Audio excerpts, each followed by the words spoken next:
अगली सीट मनोज। बिल्कुल अगली सीट का चर्चा कर लेते हैं और गोरखपुर के बाद हम बात कर लेते हैं आजमगढ़ सीट की। दिनेश लाल यादव उर्फ निरहुआ रवि किशन के मित्र आजमगढ़ से प्रत्याशी हैं।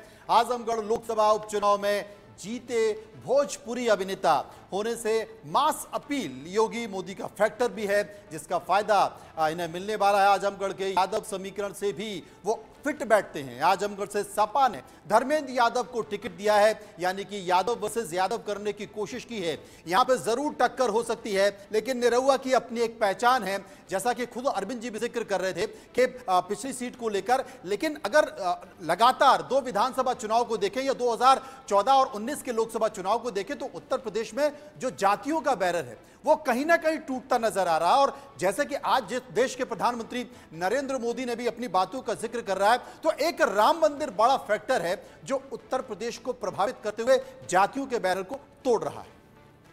अरविंद जी, आजमगढ़। मुझे लगता है कि आजमगढ़ एक टेस्ट केस है कि जाति का डिस्कोर्स ऊपर होता है, कम्युनल डिस्कोर्स ऊपर होता है, या फिर नरेंद्र मोदी का नाम और उनका काम ऊपर होता है। और आजमगढ़ में ये गुंजाइश अभी है कि वहाँ जातियों का पोलराइजेशन इस किस्म से हो, कम्युनिटी का, जो बीजेपी को मुश्किल दे। पूर्वी उत्तर प्रदेश के कुछ गिनती की सीटें हैं जिन पे लड़ाई अगर समाजवादी पार्टी मजबूती से आ सके तो वो तभी होगा जब जाति का डिस्कोर्स ऊपर आए। और उस हिसाब से निरहुआ कैंडिडेट यादव दे के बीजेपी ने भी उसका मुकाबला करने की कोशिश की है। लेकिन अगर यादव मुस्लिम पोलराइजेशन हुआ तो मेरे ख्याल से निरहुआ मजबूत नहीं रह पाएंगे। फिर समाजवादी पार्टी होता है तो यादवों का गढ़ माना जाता है, लेकिन वहाँ एससी, ओबीसी और मुस्लिम, यह तीन जो कम्युनिटी है 17 से 20% के आसपास है, यादवों का गढ़ माना जाता है। और पहले रमाकांत यादव जीतते रहे, मुलायम सिंह 2009 में रमाकांत यादव बहुत सारी पार्टियों से होकर के आए। समाजवादी पार्टी में रहे, वहाँ से जीते, बीएसपी में आए, वहाँ से जीते। 2009 में फिर वो बीजेपी में आए, वहाँ से जीते। 2014 में मुलायम सिंह यादव ने फिर हराया रमाकांत यादव को, बीजेपी कैंडिडेट फिर खड़े थे 2014 में वो। और 2019 में अखिलेश यादव ने उनको हराया। जब अखिलेश यादव विधानसभा चुनाव लड़ने के लिए आ गए 2022 में, तो वहाँ जो बाई इलेक्शंस हुए उसमें दिनेश लाल यादव जीते थे। इसलिए वो सामाजिक समीकरण वहाँ का ऐसा है कि आर पार की लड़ाई, बहुत नज़दीकी लड़ाई होती है। इसलिए मैं जानना चाहता हूँ मयंक कि आपने आजमगढ़ को जब टोला है, वहाँ सर्वे किया है, आपने क्या पाया है?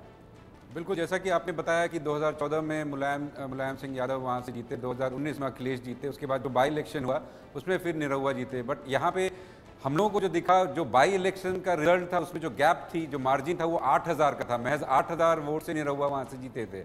और ये फैक्टर समाजवादी पार्टी ने बहुत काम किया है वहाँ पे। जो ज़मीनी हकीकत ये है कि वहाँ पे कहीं ना कहीं भारतीय जनता पार्टी को ध्यान देने की ज़रूरत है। वो सीट जो है खिसकती हुई दिख रही है हम लोगों को। लोगों के प्रति निरहुआ का जो पहले दिख रहा था हम लोगों के पास, जो उनके लिए जो बहुत ज़्यादा प्यार था, वो कहीं ना कहीं कम होता हुआ दिख रहा है। तो एक घंटी है जिसको कह सकते हैं खतरे की, वो वेस्टर्न जो समाजवादी पार्टी की है उस क्षेत्र में, वहां पे भाजपा के लिए कहीं ना कहीं, यानी कि मैं कह रहे हैं कि क्लोज फाइट है। निरहुआ हालांकि उन्होंने आजमगढ़ में अपना ठिकाना बना लिया है, शूट करते हैं तो वहीं करते हैं, गाना शूट करते हैं करते हैं, रहते हैं वहीं, और वो दावा करते हैं कि आजमगढ़ के बाहर मैं ना के बराबर जाता हूँ, आजमगढ़ का मैं हो गया हूँ, आजमगढ़ का हूँ और आजमगढ़ में ही अब मेरी ज़िंदगी है। फिर भी आजमगढ़ हमारे ओपिनियन पोल में क्या कहता है, सर्वे जो हमारा रहा है उसका नतीजा क्या है, ये मैं आपको दिखाना चाहता हूँ। इसलिए आजमगढ़ उत्तर प्रदेश में मैनपुरी, कन्नौज, फिरोजाबाद, आजमगढ़, रामपुर ऐसी सीटें हैं जहां लड़ाई कांटे की होती है। इसलिए आजमगढ़ में आज की तारीख में जो ओपिनियन पोल हमारा है वो नतीजा किसके हक में दे रहा है, यह देखते हैं। पीसीआर आजमगढ़ का नतीजा क्या कहता है, जरा आप दिखाएं।